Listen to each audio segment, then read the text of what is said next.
timesworn here, bringing you another video. This time we're gonna be going back over what a couple of videos. Actually, I'm just gonna be going back over most of them, updating them with the new things with archaeology. If a significant amount of things has changed. And the first one we're gonna do. People have been asking me this in my DMs and quite a few other places. Ripper Demons. A lot of you have seen my old Ripper Demon video of me using Kopeshes and quite a few other things. The meta really has changed, especially with the new trim masterwork. Um, not even trim masterwork. We figured they finally got a calculation for dark light that wasn't in place beforehand, and we also got brand new perks, which really changed a lot of things for Ripper Demons. But no, I am going to be taking this from the single way melee approach, and I'm going to be assuming that you are only doing this for tasks.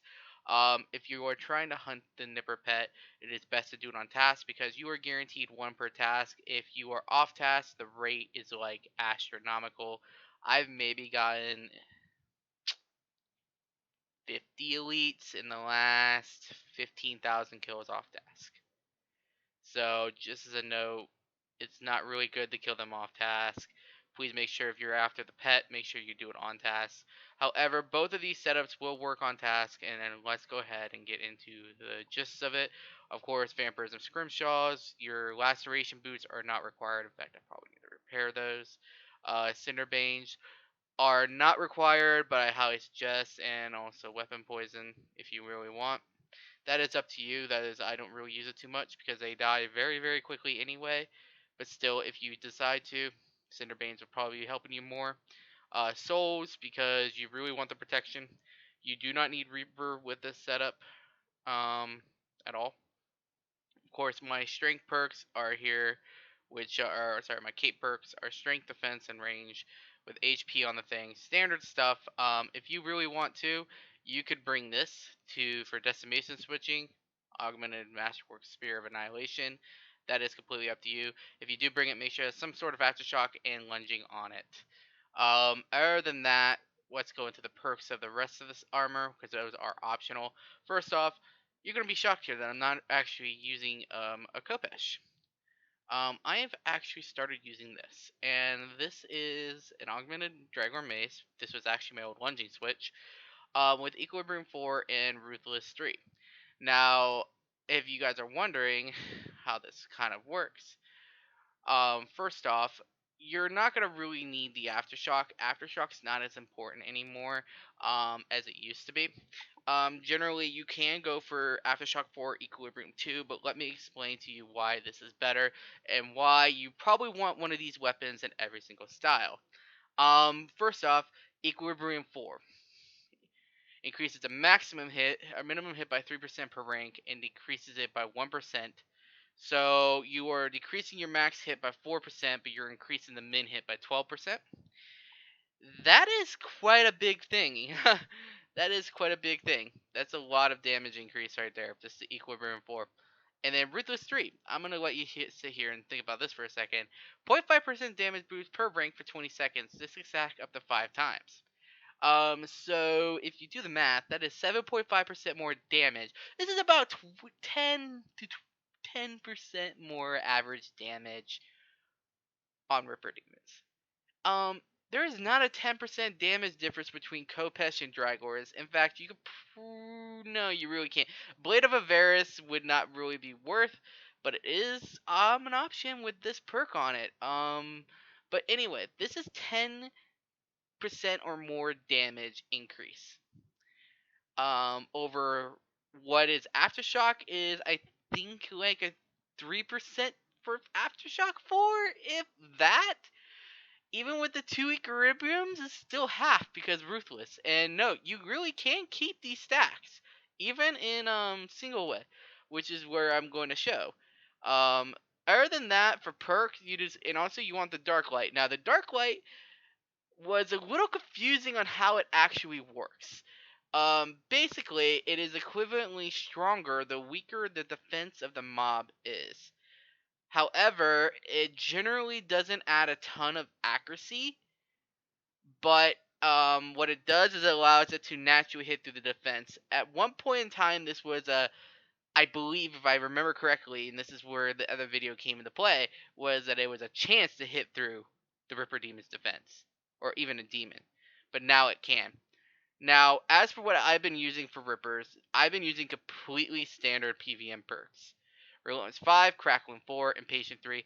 I have been using mobile because I've been barging and barging between each one. Just quicker between the targets, because if you bladed dive onto a target, it's AoE. Fair warning on that. Outside of that, for the legs, just a standard enhanced devoted 4, biting 4. Now note, you could do something along the lines, if you want for this, to do impatient for, I think, Undead Slayer. I don't think that's terribly expensive or rare. That is a very fine option, not Undead Slayer, Demon Slayer. Also, you may want to use during your Zerks, if you decide to go down that route, for using Demon Slayer Sigil. It is very cheap. You can make it very easily with Ancient Bones into silent components. Other than that, the generic overloads, if you want to bring replenishments or overkills, you're more than welcome to. I generally just go back for casuals at this point. I've killed so many rippers that I don't know. I just do it out of force of habit at this point. I've killed what? Ripper demons? 28,800. Yeah. Then Steel Titan, Spring Cleaner, make sure you have plenty of charges. 1, 2, 3, you don't need too much. No paper for the pouches, and a Steel Titan. So we're going to go ahead and do this. Note at the bar below, you will see that I have quite a few interesting things here. The orders of abilities really doesn't matter. I do a lot of this on manual. But this is what I have if I want to go AFK-ish. And also, if I go super AFK, like really not paying too much attention, I'll bring the actual Kopesh with Aftershock 4 and stuff on it. Um, but generally, if you're paying attention, this is a lot better. It puts in a lot more effort. And this thing actually does do some damage. Note for the ammo slot, you can take armor spikes, but I was burning through them so fast that I almost felt that I didn't care too much, but that is totally up to you if you want to go full try hard with this. No, this is more for task, because we're not AoEing these down. Even though you can with melee, it is incredibly dangerous, and I'm kind of giving you guys an easy option of doing it. Oh, it's hopefully we got a free world. And no, with the speed that you're going to be killing them, if you decide to go with any Zerk methods, you want to use this room over here. You're not going to have enough spawns, and you will lose your ruthless stacks. So generally, the main reason for Barge is just literally to actually use it here, to get in between, because when you kill a Ripper Demon, I'm pretty sure all of you do know this, that it will start doing its Spin of Death. And because we have, in this scenario, we have Barge, we can just literally go from target to target and go in between. So as you see here, one stack, you got to kill one per 20 seconds. And generally, I don't really have too much time to pick up much of any drops here. I think the only thing I really pick up is the Zammy wines. And generically, with what I have here, I'm just rotating through thresholds, and I'm able to maintain the ruthless stacks pretty easily.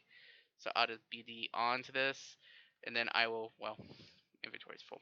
Whoops. But you also do need to pay attention, because if you're going to be killing these, you're going to at least be getting 200 kills an hour, if not more. It really depends on how fast you're blowing through these. But as you see, once per 20 seconds is not completely out of the question, except for when you're picking up drops. But even so, take that extra second or two to get out of barge, and then stack mutated barge onto them. It's really just a matter of just doing basics. And it kind of also relies onto the fact of sometimes you bring so much supplies that you really can't use through everything. And yeah, it gets to the point that you're literally noting pouches here. But generally, this will last you a whole task. I normally do about 100 or so per, but it really isn't bad to maintain stacks, and like I'm clearing them under 20 seconds easily. And again, I'm not even in with tier 92s here, folks. You do not need it. Like I said, this perk is actually very good. Like at this point now, I'm doing 7 point whatever percent more damage. I should kill it before the stack ends. Yep, there we go. Then move on to the next one. And just literally continue the process. Note, you can easily go ahead and use Zerk. And I'm going to go ahead and just free up an inventory space here. And boom. Easy enough. But generally, I'm getting about 200 so kills an hour. This is a lot more relaxing than the cannon method. Note, there is a method with combat dummies to get an absurd amount of kills, though I'm really like, you really need the melee combat dummies if you have them at all or pay people to get them. I might go ahead and post that method at some point. I'm not very for sure considering it's so limited, but I figured this would help people a little bit in understanding the updates Archaeology really did, which mainly was Ruthless and Equilibrium being on the same exact perk, which is kind of OP. It really is kind of OP. It isn't an expensive perk either. It's 9 timesworn to get it, and it's like a 5% chance or something like that, and I'm pretty sure you guys can spare that. Like I said, you're gonna make more than that back, and I would suggest you at least get a Dragor for this. I mean, you will make your money back, for sure. I mean, I've made bills here so far. Rip. But whatever on that. So hopefully this was in some way helpful to you guys. And like I said, just bring the Titan. Make sure you have this. Cinderbanes are optional. Souls and Trim Masterwork much needed. And also just as a fair warning, with custom fit Trim Masterwork will not save you from getting jumped. Whenever it jumps, it will hit fully through the Trim Masterwork. You will not get a bleed, and you will just instantly sign. Um, so yeah, just a fair warning to all those out there. I know there's some hardcore Iron Man who have dropped dead to it. So yeah, there is that. So hopefully this was helpful to you, and I will see you guys for the next video.